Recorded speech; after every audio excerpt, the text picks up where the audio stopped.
Welcome to the Further Light Podcast, brought to you and presented by Wisconsin Freemasonry, helping you accomplish your Masonic goals through education and more light. And now, I introduce to you Brother Chris Ludke.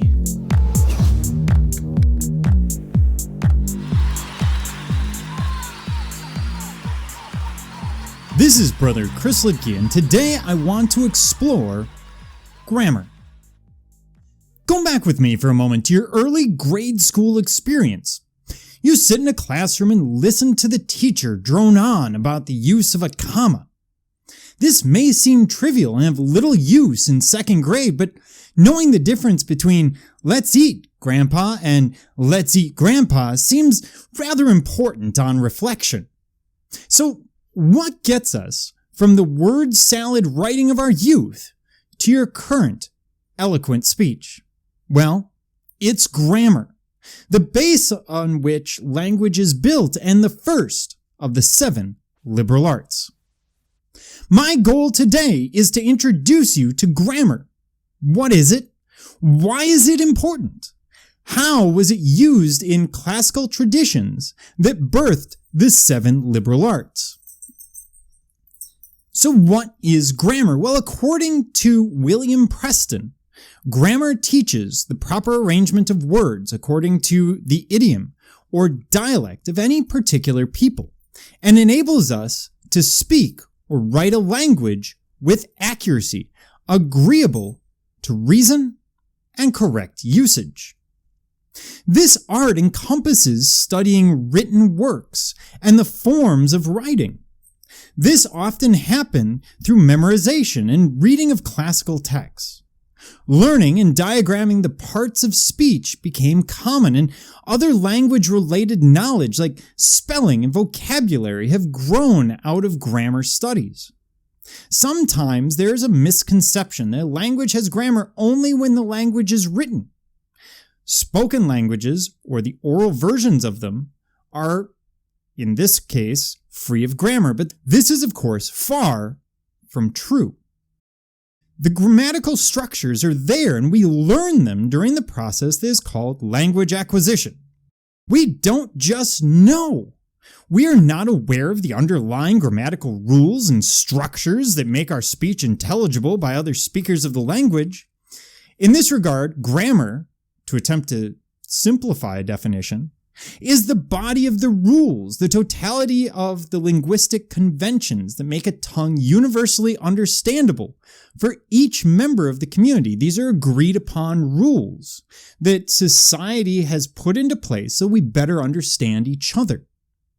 Certain basic notions and concepts, of course, are commonly found in all languages. Names of things and beings, known as nouns. Names for their attributes, adjectives.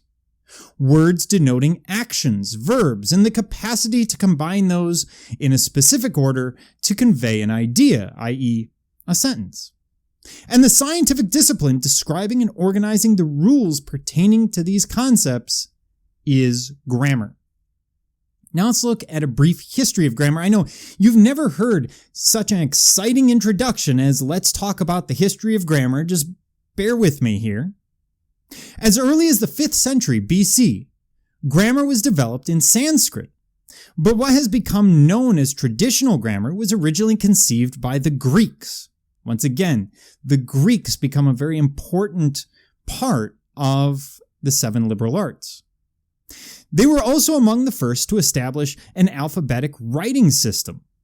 This innovation led to the beginning of literary writing as we know it. And from these, the need for a grammar developed so that people could better understand and appreciate what was written. By the 1st century BC, the Greek Dionysius had defined grammar as something that permitted a person to either speak a language or speak about that language and how its components relate. Latin grammars will emerge later, mostly relying on Greek as a basis. Almost 2,000 years later, our English grammar will evolve from Latin. The use of Latin grammar as a basis for English led to an emphasis being laid on a prescriptive type of grammar. And these traditional types of grammar rules would be laid down for the formulation of correct usage of the language. Rather than the grammar being a description of the actual way in which a language was being used, it is a set of rules. So it's not a description. It's not a description of a soccer match and what's going on the pitch, but it's defining the rules of that match. What can and cannot be done? How can we articulate ourselves? So why do we need grammar today? Well, none of this is, of course, acquired naturally, as we've talked about. Nobody, no matter how smart, just picks up spelling and punctuation without being instructed. In spoken language, it is obvious from the context where pauses are and where emphasis is placed. In written language, it is not. And as an aside, this is the problem with culture today, where emails and text messages take the place of personal conversations. We tend to lose those nuances that we see in the language that would typically give us clues as to someone's emotional state or what is particularly important.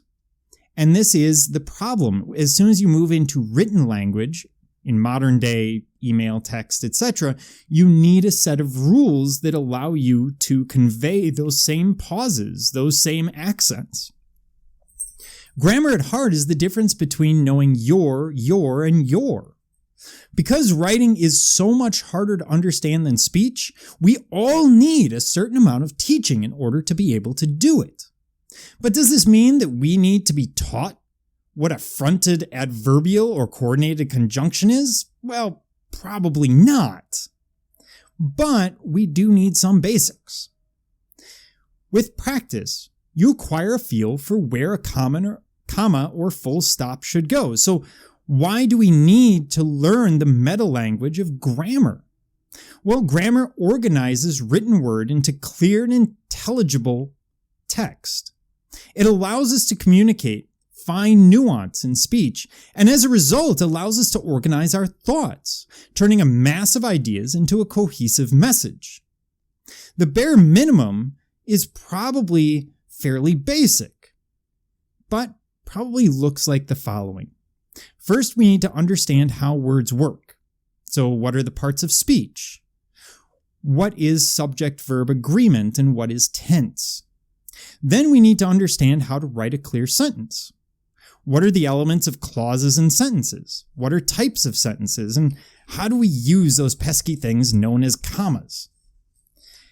Finally, we need to understand how to create a coherent text, a collection of those sentences, using topic sentences, paragraphs, introductions, and conclusions. This all becomes particularly important. After all, look at one of the most famous collections of writing the world has ever known. The Bible. Scholars are constantly arguing about the grammar that we see due to different translations of the Bible and use that to completely change meaning. We see the same in courtrooms where they discuss contracts. We see the same all around us.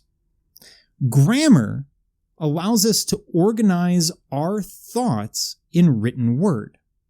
So to draw this together, conclude this larger idea.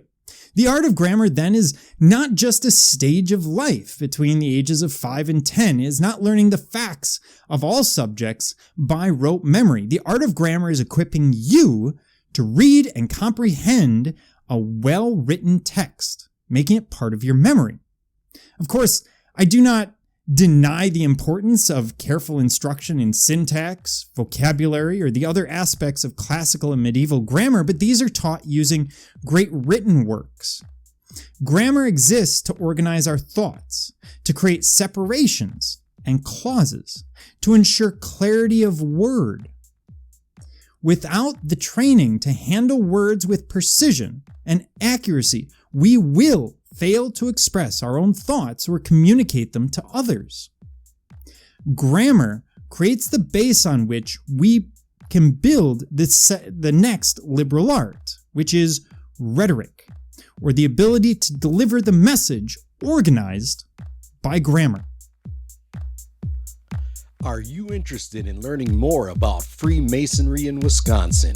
Visit wisconsinmasons.org. That's WIMasons.org to learn more about Masonry and access further educational content and further light in Masonry. Thank you for listening.